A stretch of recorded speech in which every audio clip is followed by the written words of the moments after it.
So my name is Shannon Carpenter. I'm an author and a writer. I wrote the book, The Ultimate Stay-at-Home Dad, whose whole goal was to teach dads how to be better caregivers. Um, Obviously for stay-at-home dads, but if you're just a dad starting out, it's got the advice you need, like real advice. And that was a big deal to me. Um, I've been a stay-at-home dad for 17 years now. I just dropped my first one off at college. So that hurt. That is a promise fulfilled, is what I tell myself. I started it when she was a baby to get her to that point. So she's in college now. What factored into the choice to stay at home? What was that like for you? Because that's 17 Sure. years ago, and the landscape for boys and men has changed a Oh, lot yeah. since then. And so I'm curious about what that was like for you emotionally. Yeah, emotionally. Yeah. So at the time I was working, I was a elder abuse investigator. I investigated abuse of aged and disabled. And it was 2008. I can tell you exactly 2008. And my daughter was 19 months and I had a son on the way. I have three kids total now. And at the time, I remember I just every morning when I got up at like 6 o'clock in the morning, got showered, dropped my daughter off at daycare, and then picked her up, had dinner, and went to bed. And I did that for a year. And I got into a rut, and I was like, I never see her, right? I just have weekends with my kid, and it started to sit unwell with me. So the second kid was coming along, and I talked to my wife. We sat down, and I told her that. I said, I think we're in a rut. And my wife works in advertising. She's an advertising executive. And I was the government worker. And so we were talking about what to do and how we want our lives to look. And I said, well, one of us, I think, should stay home, right? Um, and so we looked at it and we looked at the financial parts of it. And I said jokingly at first, I said, oh, it should be me. Her career track was always going to be higher as an advertising executive. Government workers top out, right? And as much as I loved what I did and as important as it was, I would never match her salary. And I said it as a joke, and then I looked at it and I was like, oh, wait, it should be me. And then I realized I wanted it to be me. It was a choice that I wanted to stay home. I wanted to be the raise the kids. Um, and I wanted to give them those memories and I wanted to take those memories. And that was it. That was the decision. And then we ran with it. And then every year, even now, we reevaluate, if this is working. We do that every year. I have a job description. I actually wrote one. Uh, I so love that. yeah, that there was no setting expectations in the beginning of any of that kind of thing is important. And so every year we just decided to keep on going. It's like, no, this is really working for our families. This is what we really want. And so we continue to do that. Now, when the writing started with my youngest, Oliver, who's 11 now, when he was getting ready to go to kindergarten, I was like, okay, I took 3 months of basically where I was hiking in the woods every day here in central or, Missouri and trying to figure out my next steps. Like I'd done my job. I got three kids to school, but I wasn't done. I got to get them to college, but I had extra time now. And basically, that's when I decided, could I really write on a professional level? I have these stories, I have these opinions, I have these thoughts. And then my wife, I was sitting there struggling with it. And she sat me down and she goes, when are you gonna stop messing around and write for real? That was it. I love that so much. So I want to go back to what you said about you wanted to do it. It made sense Yeah. financially. And so that it was a really positive choice. What had been your role model? Like what, I guess the question is, yeah, what had been your role Yeah. model, but also what made you feel like you had what it took to Hmm. be the care, aside from the financial aspect of it, that you Yeah.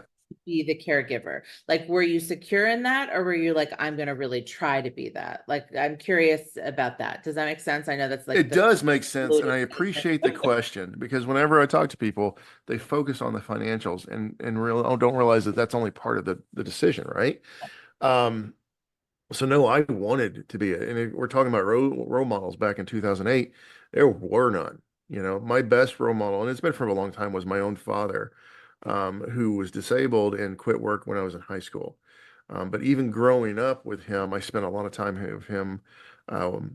when he was in his younger 20s. He was a carpenter. I know my last name's Carpenter, but that's really what he was. I love He that. built houses. I know.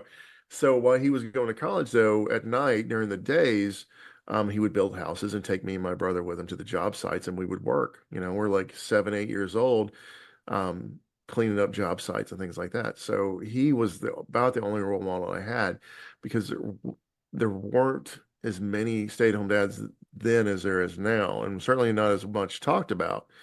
Um, so there were none. That's just the best question. There were a couple. A guy named Rebel Dad, who I think moved on to write for the Washington Post. But there was no blogs. There was no one in the news. Like Yeah, it was that's it what I'm was it saying. was Like it was rough. such a different time, whereas now it has trended a little bit more in that Yeah. direction. We have a long way to go, but so you had a sense that you were a pioneer in some ways, like that you were You doing this know, thing uncharted, right? Or like did any insecurities come up? Like I'd love to just know a little bit more oh about what yeah. was going on emotionally for you, given Oh the context. yeah. In the beginning, we moved from Dallas, Texas to Kansas City. That was part of the whole thing. Um, And so it was a new place for my wife's job. Knew nobody, had no friends. Loneliness hit me in the face. And people ask, how can you be lonely in a marriage? You can be lonely in the marriage, right? Like it was bad for me. Like it was day in and day out there for about 3 or 4 months of just sinking in this whole depression hole, right? Because the isolation is so big, because you go out as a stay-at-home dad, especially as a new one, you're uncomfortable with yourself. You're not very confident. The world is not made for you in the parenting world. Often men are seen as predators when they go out, and I Yeah, understand why. I do understand why, but it's a shock when you live it. When you're at the park and you're like, oh, I need to bring my ID in case someone calls the police, which has happened, right? Because it's Tuesday morning. right. If you go to story time and no one sits next to you, and it's not overt, but I could sit in the middle of a crowded room and have like a little moat around me. And those were some of the things, and that isolation kind of continues. So you start questioning your own self-worth, and you're embarrassed to tell people what you do for a living. This is a job for me. This was never a hobby, or I was never babysitting. Like, I hate that term, but this was an actual job. So in the beginning, it was really hard to tell people what I did for a living, right? Um, and I got lucky. I will be completely honest. Um, my wife would come home and I would tell her things like, "Oh, I cleaned the kitchen and it went like this." And I was like, "That is the most boring conversation ever." And she's like, "You need friends." And I'm like, "I'm trying." Like, I tried to join mom groups and it didn't work out. And again, I understand why. So I don't want to put any of that on them, but it was just not a welcoming world. Yeah. And then one day she found something called Kansas City Dads, and it changed everything for me. It was a group of stay-at-home dads, and I showed up the first time. There was only three of us, and I was like, "Well, you're my best friends now." So, I made that connection, that so serious connection that I absolutely had to have. And so together, me and five other guys, we grew the group. Those five guys, we've had hundreds come through, but that five guys have stayed tight over the years. And we've raised 16 kids together over 17 years. We Oh, vacation together. Those guys are my family. They help me raise my kids. We get together once a month. The dads still, even though we don't do play groups anymore, obviously, the dads still have old man breakfast, is what we call it, every Wednesday. Um, but we talk about, just life, or anytime a fatherhood issues or a life issue comes up, I have a bunch of other guys to run those things by. That's how it happened. That's where the emotional turmoil changed for me. And every moment in the last 17 years where I've had those big moments where I was unsure of myself, where there was pain, when my own father died, those guys and their families have rallied around me. so when you became close with these men, right, and you started to feel this support, how did that shape your own sense of like masculinity and identity? You know, it was a gradual process, realizing that I don't have to walk the world alone. That's a very kind of changing moment, at least in my life. Like, you leave home and you're just you feel like that's it. You're alone, right? That's just the way it is. Every problem is only your problem. Every issue is only your issue. And every fix has to come from you and you alone. And those can be very scary things. And you do this for a very long time. It's just normal for us. Um, Even when you have friendships, you don't want to bring your problems and your burdens to someone else, right? We're not taught to do that. And what I've learned through the dads, they're not burdens, it's just life.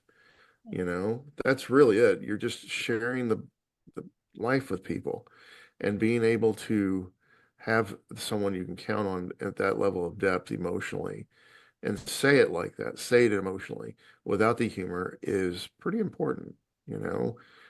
It keeps you sane. I am curious about your own relationship to being like your own definition of being Hmm. a man and how that has changed, not only Sure. through being a stay-at-home dad, but in having the ability to be vulnerable, to rely on other men, to have that closeness. In the beginning, well, even the way I grew up. So I grew up in Southern Arkansas in the 1980s, right?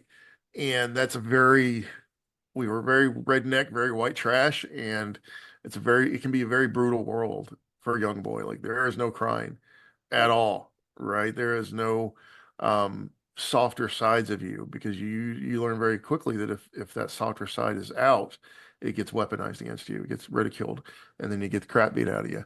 That's what you learn as a young boy. And then even in high school, as my masculinity was defining itself, I was a high school football player in Texas, the most the most blah, it's Texas high school football, right? Yeah, there was a Um, TV show made out of that. you Right? know, people laugh at the show, and I'm like, no, that was my life. I don't know what to Yeah. tell you. It's like that, right? Yeah. Um, and it's a very masculine world in there. It's a very hard world, right?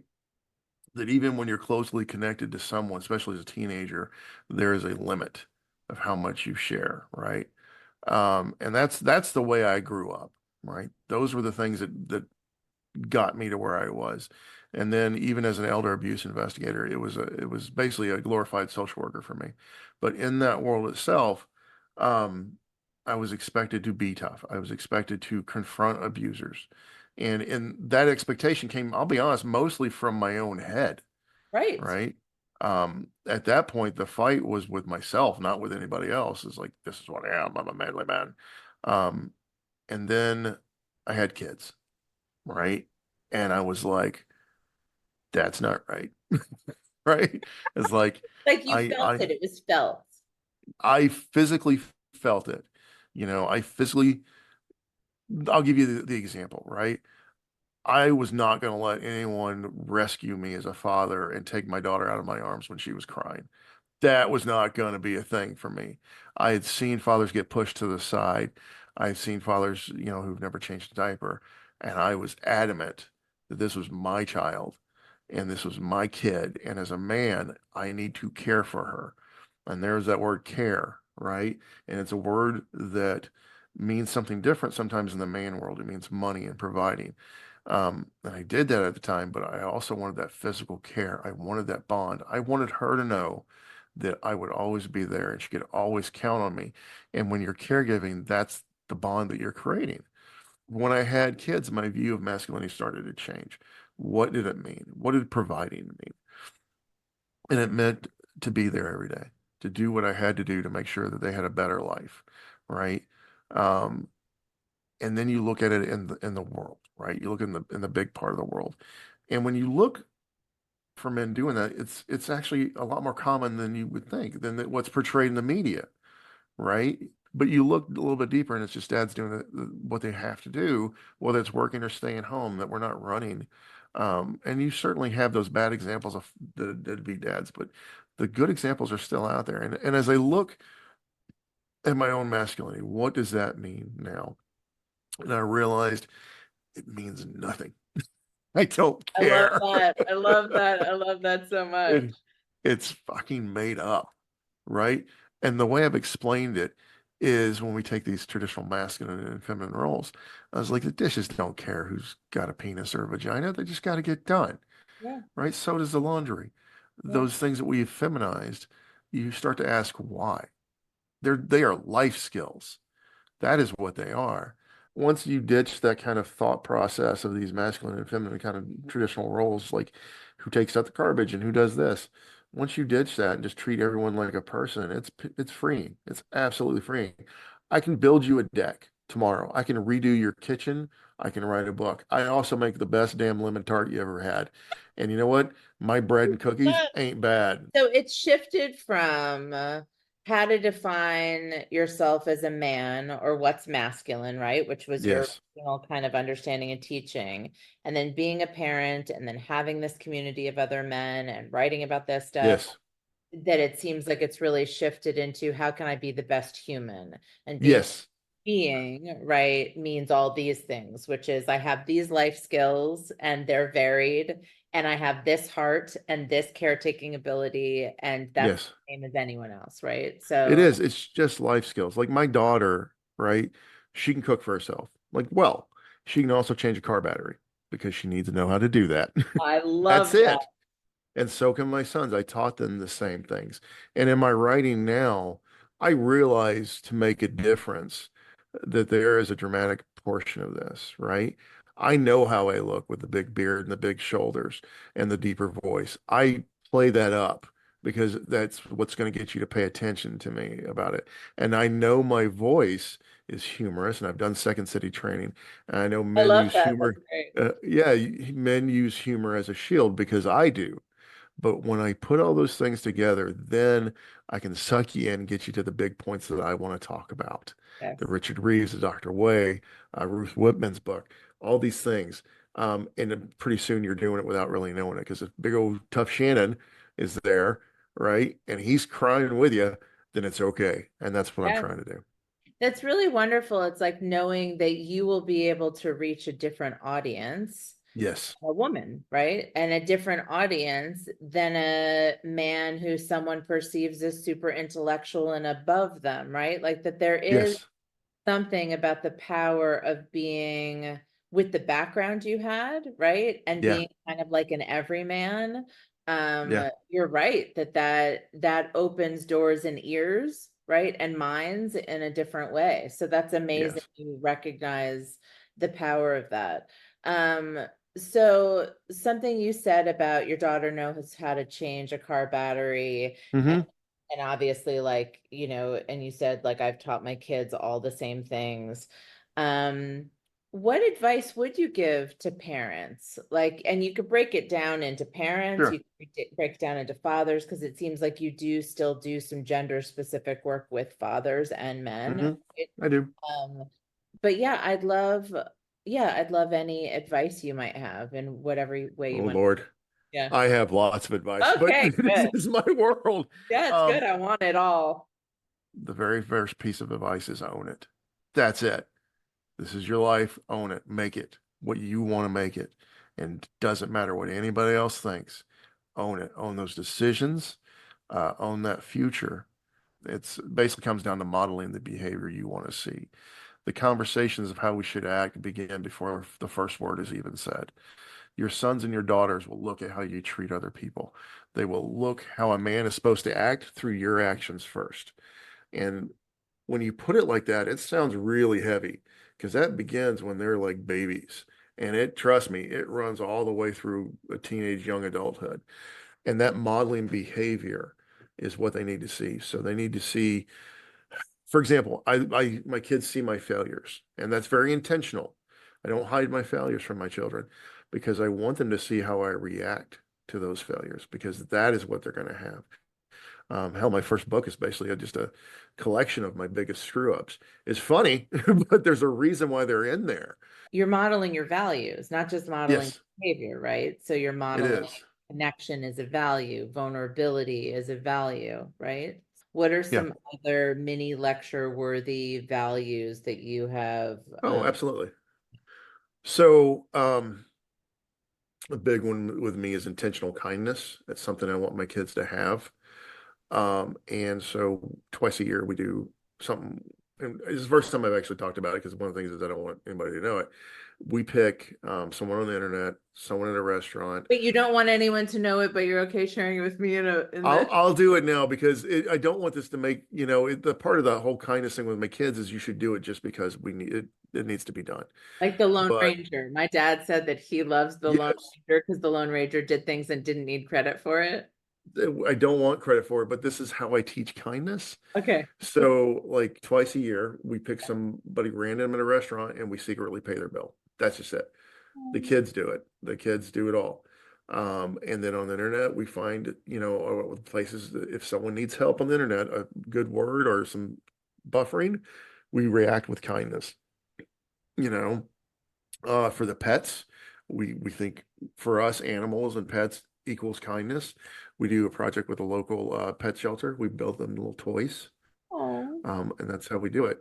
So that's kind of the three. We're very intentional with it. It's this intentional acts of kindness is a value I want them to do, because mostly it doesn't cost us anything but even a little bit of effort. And as a man, what I know very specifically is a kind comment will stay with you for years.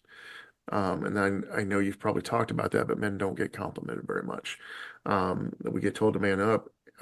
We get, kind of pushed to the side on some of that, and you're just used to it. But then someone says, "I like your shirt," and you will think about that for the next 2 years. Like that was really nice. I was just going to interrupt for 1 second and say that's Uh, one of the exercises we do where the uh boys have to see, like, they pick a name out of a hat of the group and they have to find a compliment about that Yes, that they picked. And one of the kids, one of the boys in second grade was like, I can't do this. And I thought yeah, that was so interesting how uncomfortable it made him to do it, but how important it is very. to teach boys, please compliment other people and to teach people to compliment boys, right? Like it's so, yeah, it's It's a big. big deal. It really is. That's another one of those areas I try to, those values in my home, those values in my life, and my wife's life that matters to us. So I'm gonna brag on my wife here. She got asked a lot, how could you let your husband do this? Right? And she's like, I didn't let anybody do shit. He's a grown man. And I'm like, I didn't ask anybody's permission. Right. These are my kids. That question offends her. Like she gets Yeah. mad. Yeah. um, she will come at you. And like I said, she's a debater. She does not back down with that kind of stuff.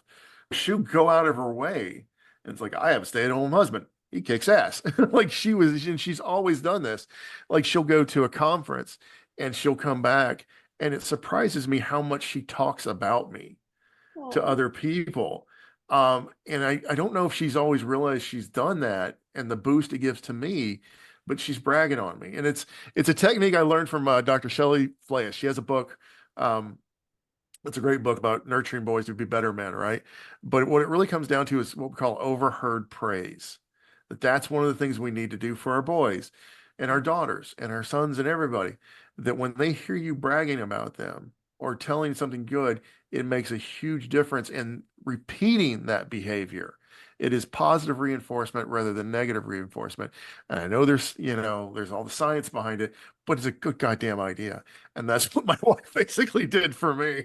I love Um, that so much. Like you said, when you got complimented and someone said, I like your shirt, that it stayed with you to feel yeah, like you had a cheerleader who was singing yeah, your praises in the world, especially in the beginning when you were really redefining a lot, right? Or not redefining. yes, It seemed like you were stripping away all the things that you were kind of taught and that you learned and yes, found your own way to own your life, right? And yes. she was helping you do that. That's The amazing. the funny thing with Aaron too, and this goes very much into how women are perceived, right? She tells people flat out that she sucked at staying home with kids. She hates it. She's no good at it. She doesn't like it, and that Shannon is much better at it. For a woman and a mom to admit that Yes. and say that he's better at this than I am is quite different. Like Right. people don't know how to deal with that sometimes. I am better with the kids, and I have always been better with the kids. You know, when she stayed home for 3 months. You know, we had that little role reversal when my kid was born. She would show up at the door as soon as I get home from work, and you guys will understand this. She'd open the garage door. She'd still be in her robe, looking just rough, half a boob hanging out from breastfeeding. It is not Yeah, going well. I yeah. go in and the dog food's all over the floor because the kid got into it. Not a good place for my wife, right? And she'll admit that. She will absolutely admit that. And even hearing her say that is such a different thing. I was gonna say, and it's shame eliminating too, that It it's not is. like as a couple, you both have kicked gender like in the Yeah. face. You've been like, fuck you, right? We And just don't don't tell care. me that I should be ashamed for being this way or that way or liking this. And it is countercultural and it is leading by example. It's showing I that, hope so. yeah, Even from my wife's point of view, so the five dads, what it really is five families. The yes. wives are as tight as the dads are. Like we vacation together. And which is a hoot because when we all get together, we're 26 people and people think we're a cult. And sometimes I play into that. I'm like, no, we're just stay-at-home dads. But sometimes I'm like, yes, because it's fun. Yeah, you're But like, the but no wives one's have that. being branded. No, we're gonna sacrifice later. But Right. no, the wives are there for each other as their very specific role as the primary breadwinners. And actually, they went out last night and had a whole work talk thing, all five of them. And they are five very smart women that are very tough and very I cool. love that. I love that because also it kind of speaks to this other thing, which is you can change like one family at a time, but you really need community to change culture. Yes. Like the one boy that's like, oh, well, I'm, feeling all my human emotions and expressing it and advocating for myself, right? Can be singled out and that can be weaponized. But when communities take on this effort, like that to me, Yes. is when it really can like shift paradigms. So that's what you're doing. It's amazing. We're trying, and I'm trying to when I write about it, those families come a lot in my stories, right? Um, I've been in the Atlantic for writing about them and things like that to show that there is that way. But the hard part now, I think, is finding your tribe for all of us now. And people say, "Where's my tribe?" A lot of us don't have the help that we had or expected from grandparents or community, so you feel very alone. So for dads, I've in my past writing, I've tried very hard to show them this is where you go to build your tribe. You have to be very active about it, though. Yes. Um, it makes parenting so much easier, but it comes down to connection again, right? For our young boys and our men, it is one-on-one connection. That's how you do it.